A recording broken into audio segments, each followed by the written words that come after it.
What's up guys, welcome back to another reaction video, and this time I'm going to be checking out a pretty interesting guy. He comes with a pretty crazy title, and that is the dirtiest player in NFL history. Now the reason, that is Bill Romanowski.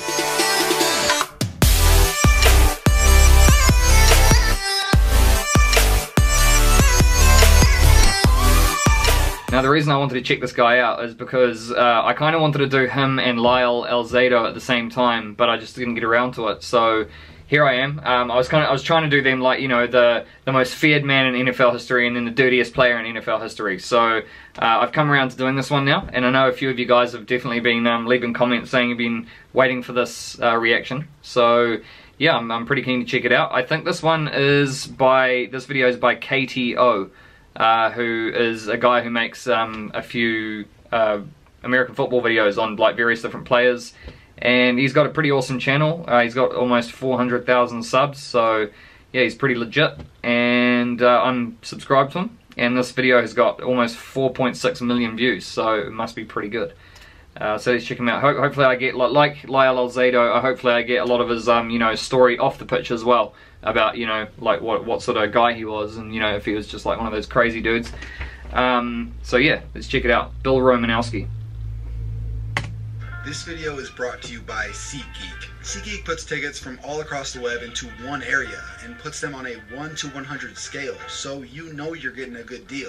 If you haven't used the app yet, use my promo code KTO for $20 off your first purchase. I gotta thank SeatGeek for sponsoring this video, and now let's dive into this story. Okay, let's do it. I'm excited, man. I've been waiting to see this one. I stumbled onto Reddit and found a thread titled Most Disrespectful and Humiliating Plays in NFL History. And the author of the thread had already listed some examples. Adrian Peterson running over William Gay. This dude getting stiff-armed by Russell Wilson. And Dante Hall with possibly the nastiest juke of all time. Ooh. These are disrespectful and humiliating. Sure, oh, I love that one. I want to talk about acts that are more than just big hits or sick jukes. I'm talking cheap shots, or worse. Just complete dark acts of violence. You slowly make your way to story after story involving Bill Romanowski. In his book, Romo, My Life on the Edge, Romanowski writes about a playoff game against the Giants, where he found himself buried with running back Dave Meggett. I'm pissed, and I'm down there just trying to rip that ball out of his hands. And all I could get was a finger. And at that time, I thought it was his, but just whatever it was, I just snapped it. And I could hear a scream at the bottom of the pile. You broke his finger and you thought to yourself, good. He's not going to be so effective anymore. At that time, yes. Man, that's cold. That's awful. Oh, okay, seems like he's... Football in the National Football, they're going to pay millions of dollars. Pay me a stick of bubble gum. Cut off my arm right now, I'm in. Go, I'm in. Count me in, I'm going. I like this guy already. So he was a Bronco, was he? Bill Romanowski was fresh out of Boston College after a storied 4-year career, and the 49ers took him in the 3rd round of the 1988 NFL Draft. This ESPN article titled Cracked Code went into investigating what started turning Romo into the monster he became, and he mentioned this story while going through his rookie season. During a game against Auckland, Ethan Horton pushed Romanowski in the back and a young linebacker didn't retaliate. The next day at a film session, future Hall of Fame safety Ronnie Lott shut off the projector, turned on the lights, and punked Romanowski for allowing himself to get punked. This is a game about respect, Lott said. If you let someone do that again, I'll come after you myself. Ronnie Lott, the man who got his finger amputated so he could keep playing, when he gives you advice, at least in the world of professional football, you listen. And Romo took this to heart. That team won 2 Super Bowls by his 3rd season, but people started to become aware of how he developed his game. He played with a style that made people hate him. He was the kind of guy who couldn't turn off the intensity, even in practice. You broke an unwritten rule, probably an unwritten rule of the entire NFL. You hit Jerry Rice as hard as you possibly could in practice, your own teammate. That one was an accident. That was one where I was engaged with a blocker. He came around on a reverse. I came off the locker, stuck my arm out, and boom, nailed Jerry right to the ground. You ended up getting in a fight with him. He came after me. This man did not care who you were. He was going to come after you. Wow. He's the type of guy that you only want on your own team. You don't want to come up against him. There's this weird time in Romo's career that would get overlooked if it wasn't for a single incident. He played for the Eagles for 2 seasons, and in the midst of his second year, Romo was ejected from a game for kicking an opponent 5 times in the head. This was the first major incident that began shaping his legacy. 2 years later, in a preseason game, he shattered the jaw of quarterback Kerry Collins. That cost him a $20,000 fine. Ooh. Just weeks later, Romanowski would become one of the most hated players in the league after this happened on national television. Monday Night Football. Here's play before. That's J.J. Stokes, I think, talking to Bill Romanowski. Ooh, and there is a real lack of social graces on the part of Romanowski. This was crossing the line.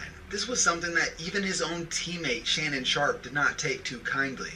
I was upset at Romanowski, not because he was white and spit in a black guy's face, because he disrespected another man. And I couldn't condone what he did simply because he was my teammate. If my brother's wrong, he's wrong. I'm mad enough to tell him he's wrong. And that's what I did. I was mad enough to tell Bill Romanowski he was wrong.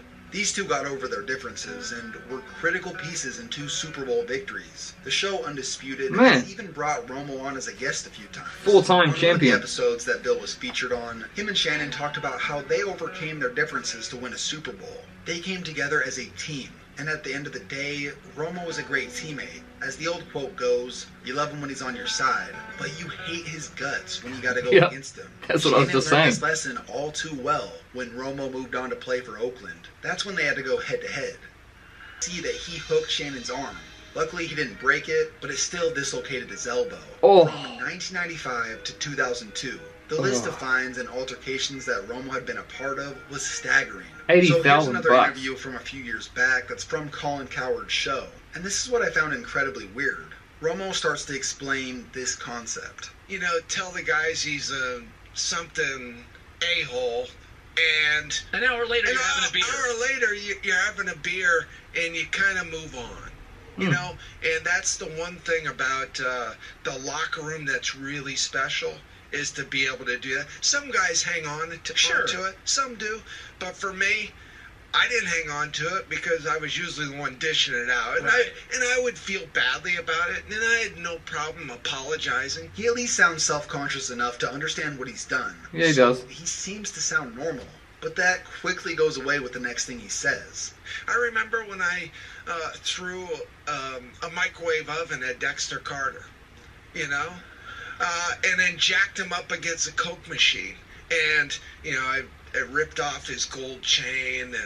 And the reason that he threw the microwave? We had an old microwave that literally took like 2 minutes to heat a sandwich, but if you put another one in there, it took like 20. And he tried to add his sandwich to mine. How dare he do that? What are you doing? You don't do that. Oh, I love it. This last incident is truly the cherry on top of this man's career. You would think a lot of his problems came from roid rage. In fact, he didn't start taking steroids until 2001. His first 13 years in the league, that was all him. Now imagine how crazy he was, plus the roid rage. This is the result of that. During training camp in Same thing as Elzado. A fight between Marcus Williams and Bill Romanowski sent shockwaves throughout the league. Here's what happened. Williams blocked Romanowski. Romanowski grabbed Williams by the neck of his jersey. Williams disengaged, and then he raised his arms as if to say, it's over. But it wasn't. Romanowski stepped towards Williams and grabbed his face mask. Williams grabbed back before quickly letting go. But Romanowski continued pushing on Williams' helmet, so violently that his head jerked back. As Williams' helmet flew off and his head recoiled forward, Romanowski's right fist smashed into his face. The 6'4", 250-pound Williams fell onto the ground unconscious. His left eye socket shattered. A tooth chipped. He came to within seconds, felt blood on his cheek, and saw Romanowski standing over him, shouting, "Don't ever effing hold me." This was Williams' face after the incident. That punch resulted in a broken eye socket, concussion, double vision, depression, and memory issues. This also ended his career, and he eventually sued Romanowski for battery, negligence, and intentional infliction of emotional distress. Ultimately, in the end, he won the case. Call him crazy, a psycho, or if you're old school, a hard-nosed football player. Whatever you want to call him. At the end of the day, Bill Romanowski is one of the last people you'd ever want to run into when he's pissed off. Definitely. Oh wow, was that him? Just destroyed that guy. Holy cow, he just ran right over. Look at Big Bill. Oh yeah, that's me, I hit him. Oh wow. I suppose, I mean, yeah, that was like a running back or a fullback, wasn't it? Okay. That was pretty interesting. I'm not gonna lie. Bill Romanowski, there you have it. Something's wrong with my light, I think it's getting a bit dim now. Might need to change the bulb. Anyway, it seems a bit dark. Anyway, thanks for watching, guys. That was crazy. I was pretty surprised to hear at the end though that he took that he started taking steroids. I suppose maybe he felt his body declining in his late years and he wanted to, you know, keep that edge. And yeah, if there's anything else that I should know about Bill Romanowski, guys, let me know down in the comments. And because I know on the Alzado video, you guys definitely you know, filled me in on a lot of the stuff that the video didn't show me. And then I went and watched his a Football Life episode, and that was really interesting, really cool. I really enjoyed it.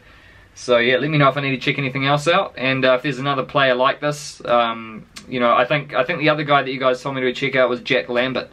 Of a similar style of player. But yeah, anyway, that's it, guys. Thanks again, and you know, hit the like button, comment down below, and subscribe if you want to see more, and I'll see you on the next one. See you later.